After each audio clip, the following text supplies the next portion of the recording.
saya luruskan dulu ya, bahwa kemarin itu saya jadi pengacaranya Novi, bukan pengacara yayasan. Ya, itu diluruskan dulu. Nah, kemudian saya di PH Donatur juga sebentar, dan setelah saya melakukan kajian hukum terhadap perkara ini, saya menetapkan diri ke Agus. Kenapa? Karena pada saat dana itu kemudian tidak untuk Agus, dipindahkan untuk bencana alam, saya bilang ini ada yang salah nih. Akhirnya ya saya bergabung menjadi pengacaranya Agus. Gitu. Jadi kan gini, saya ini kan penegak hukum ya. Penegak hukum kan ada 4, hakim, jaksa, penyidik, dan pengacara. Penegak hukum tugasnya adalah menegakkan hukum, meluruskan apa yang salah, ya kan, membengkokkan apa yang keras. Sehingga ketika saya berada di pihak Novi, ya saya hak hukumnya Novi saja. Tapi ternyata berjalannya waktu kan tidak sesuai dengan hati nurani saya. Maka ketika saya kembali lagi melakukan kajian hukum bahwa ini benar adalah haknya Agus, dan saya minta kepada para netizen untuk kembali melihat podcastnya Densu. Di situ tidak ada tentang pengobatan. Densu berkata bahwa beliau Agus ini tidak bisa melihat selamanya. Artinya sudah tahu dong, nggak mungkin buat pengobatan mata Agus untuk melihat, tapi untuk pengobatan biasa dan juga untuk kelangsungan hidup Agus. Artinya bicara demikian itu sumbangan sukarela untuk Agus. Dan tiba-tiba ada yayasan yang mengaku-ngaku adalah sebagai penyelenggara PUB nih, pengumpul uang dan barang, padahal nggak punya izin. Itulah yang menggerakkan hati saya. Jadi pada intinya saya melakukan ini atas dasar kemanusiaan dan atas dasar keadilan, kemanfaatan hukum untuk Agus mendapatkan kepastian hukum. Jadi sejak podcastnya Densu itu berarti uang itu ada sumbangan sukarela untuk Agus. Tapi kemudian ada yayasan yang mengaku sebagai penyelenggara tapi ternyata tidak ada izin PUB-nya. Dan kemudian pengalihan uang dari rekening Agus ke rekening yayasan itu melalui intimidasi ya, intimidasi, adanya tipu muslihat gitu ya. Jadi langkah saya akan melakukan langkah pidana, melaporkan subjeknya yayasan terhadap perbuatan-perbuatan yang mereka lakukan terhadap Agus. Dari mulai dikatakan ke publik tentang riwayat jelek keluarganya Agus yang katanya menggelapkan uang, memakai uang donasi dan sebagainya, kemudian menyuruh memindahkan rekening dari rekening Agus ke rekening yayasan, itu adalah perbuatan melanggar hukum ya, dan di situ ada unsur pidananya. Jadi saya mulai dengan LP pidana. Gitu. Untuk goalnya sendiri saya inginkan bahwa pengurus yayasan ini meminta maaf kepada Agus, kepada keluarga Agus, kepada seluruh rakyat Indonesia yang kena prank ya, bahwasannya Agus ini tidak memakai uang secara menggelapkan atau secara semena-mena, karena memang itu uangnya Agus yang bisa digunakan untuk apapun.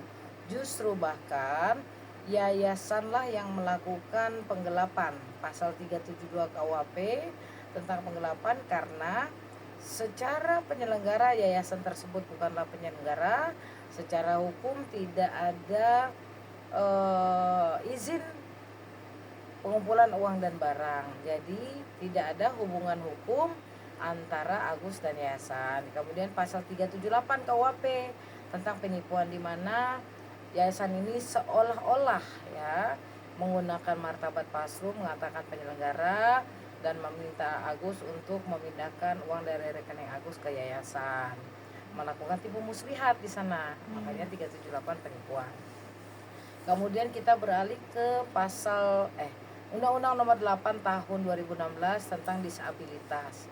Barang siapa yang menghilangkan hak seorang penyandang disabilitas sesuai dengan pasal 143 itu pidana penjara 5 tahun, denda 500 juta, dan pasal 145 itu pidana penjara 2 tahun dan denda 200 juta. Nah, itulah dugaan pidana yang saya rasa dilakukan oleh pengurus yayasan. Oke. Kalau Kak mungkin dari sisi dirimu sendiri, Kasil saat menjadi tim kuasa hukum PN sendiri, mengetahui nggak sih Kak perihal izin atau dari lembaga sosial yang dimiliki PN sendiri? Karena kan banyak yang bilang bahwa itu tidak berizin dan segala macam. Nah, menurut dirimu sendiri dari awal saya udah tegaskan bahwa saya ini pengacara Novi, bukan pengacara yayasan.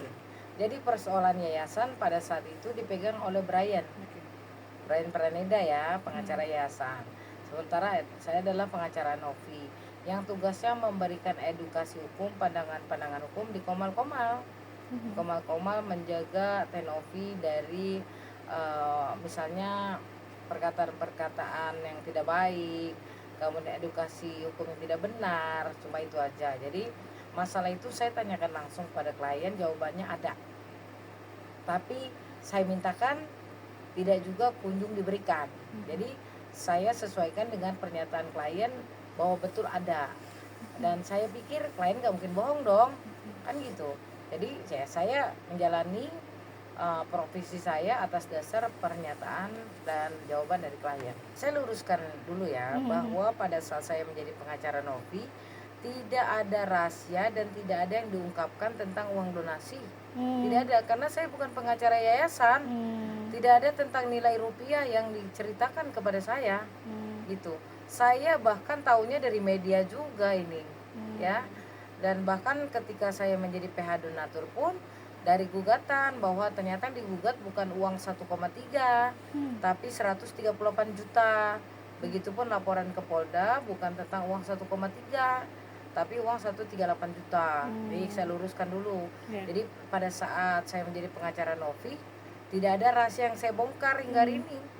Kalau terbongkar ya terbongkar di Komal dengan sendirinya, tidak ada saya buka. Gitu. Menurut cerita di awal kan katanya ini untuk pengobatan mata Agus dan untuk selanjutnya kelangsungan hidup Agus. Di awal bicaranya seperti itu. Ya makanya saya bela. Kan ketika kita bicara hak hukum seseorang bukannya badan hukum, itu kita percaya apa yang dikatakan orang itu. Kita sedang tidak bicara pidana atau perdata. Keyakinan saya terhadap klien saya adalah bahwa dia tidak akan berbohong, kan begitu. Jadi apa yang dikatakan klien saya saat itu ya saya amini.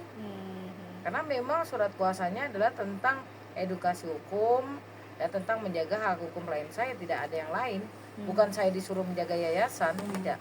Justru saya bergabung kepada Agus atas kaget saya itu. Kok tiba-tiba berpindah kepada bencana alam. Bukan berarti saya tidak mensyukuri ya kepada masyarakat NTT, alhamdulillah. Cuma saja uang ini harus dipertanggungjawabkan. Uang yang dipakai itu harus dipertanggungjawabkan dari yayasan. Karena setahu kita kan uangnya ada di yayasan. Jadi yayasan harus bertanggung jawab. Ini murni uang Agus dari sumbangan sukarela yang ada di podcast Densu.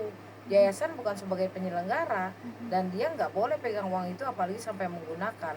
Kalau mau menggunakan uang Agus itu harus atas seizin Agus, atau harus atas seizin Kemensos, Kementerian Sosial, dan harus ada penetapan putusan pengadilan. Kok tiba-tiba dipakai yang lain, ya salah besar secara hukum ya. Inilah kesalahpahaman ya. Saat itu kan saya belum hadir, belum jadi PH-nya Agus. Yang jadi masalah di sini adalah yang digugat bukan uang 1,3. Itu yang tidak diinfokan kepada Agus. Semestinya diinfokan kepada Agus dong. Agus, ini yang di Pengadilan Negeri Tangerang bukan uang yang 1,3, tapi hanya 138 juta rupiah yang katanya dipakai oleh Agus. Begitupun LP di Polda tentang 138 juta yang dipakai oleh Agus, bukan tentang 1,3. Bergulirnya waktu kemarin kan 1,3 masih dipegang oleh yayasan. Sampai pada akhirnya kita ketahui berpindah. Yang katanya penerima manfaat. Ini kan yayasan bukan penyelenggara, tidak ada lagi bahasa tidak ada bahasa donasi, tidak ada bahasa penerima manfaat. Murni uangnya Agus terus dipakai, harus dipertanggungjawabkan lah, baik secara perdata dan secara pidana. Gitu. Oke, Lalu Kak, ini kan juga menariknya bahwa bisa dibilang ini banyak yang meminta bahwa yayasan tersebut harusnya diaudit, tapi kan nyatanya sampai sekarang pun tidak ada audit begitu. Yayasan itu bukan harusnya diaudit. Di undang-undang yayasan di Permensos itu wajib diaudit oleh akuntan publik setiap tahun. Itu ada perintahnya. Jadi nggak mesti orang dorong-dorong untuk audit, kewajiban mereka untuk mengaudit. Dan itu adalah tugasnya Dewan Pengawas Yayasan. Jadi harus kita dorong Dewan Pengawas Yayasan untuk memberikannya kepada akuntan publik untuk diaudit, kewajibannya itu. Nah, makanya yang saya bingungkan kan begini. Kalau bicara donasi itu masuk ke rekening yayasan yang katanya 35 juta. Kenapa saya katakan katanya? Karena kita belum lihat mutasi rekeningnya kan. Dan kemudian yang diributkan yang 1,3 yang jelas-jelas bukan milik yayasan. Karena mereka bukan penyelenggara, tidak ada izin pengumpulan uang dan barang. Itu. Jadi banyak yang kusut di sini, banyak informasi-informasi yang tidak dijelaskan secara utuh gitu. Makanya semoga dengan kehadiran saya bisa memberikan masukan secara utuh bahwa yang dibuat di PN Tangerang itu bukan yang 1,3, bahwa yang ada di Polda Metro Jaya yang dilaporkan kepada mengenai Agus itu bukan 1,3. Itu luruskan ya, biar clear nih. Ya, sekarang begini ya. Yayasan itu berbadan hukum. Ketika ada keluar dari yayasan, penggantian, kemudian ada pergantian, kan semestinya ada SK yang harus dikeluarkan atau ada rapat yang dikeluarkan, berita acaranya seperti apa. Nah, kalau kemudian Novi sendiri katanya keluar dari yayasan tapi katanya mau melaporkan Gary adanya penggelapan, ini kocak. Orang udah keluar kemudian melaporkan orang yang menjadi ketua yayasan. Nah, ketua yayasan juga sekarang keluar lagi, yang bertanggung jawab atas yayasan siapa? Pendiri lah. Di situ ada dewan pengawas, ada dewan pembina. Itu harus mempertanggungjawabkan secara keseluruhan. Jadi mau kabur ke liang semut pun akan terkejar sendiri, nggak bisa lari atas tanggung jawab yang sudah terjadi. Karena pada saat peristiwa terjadi, ketuanya masih Novi, PLT-nya masih Gary, begitu. Ya sekarang Novi legal standingnya apa? Melaporkan Gary adanya penggelapan, berarti dia masih merasa dirinya ketua apa? Ketua yayasan kan begitu. Kalau kita ingin melaporkan seseorang harus ada legal standing, apalagi bicara penggelapan yang katanya uang ada di yayasan. Atas dasar apa melaporkan Gary? Nah, kalau urusan itu urusan dapur mereka lah. Saya nggak mau ikut campur. Kalau subjek hukum secara pidana yang bertanggung jawab otomatis adalah yayasan, pengurus yayasan.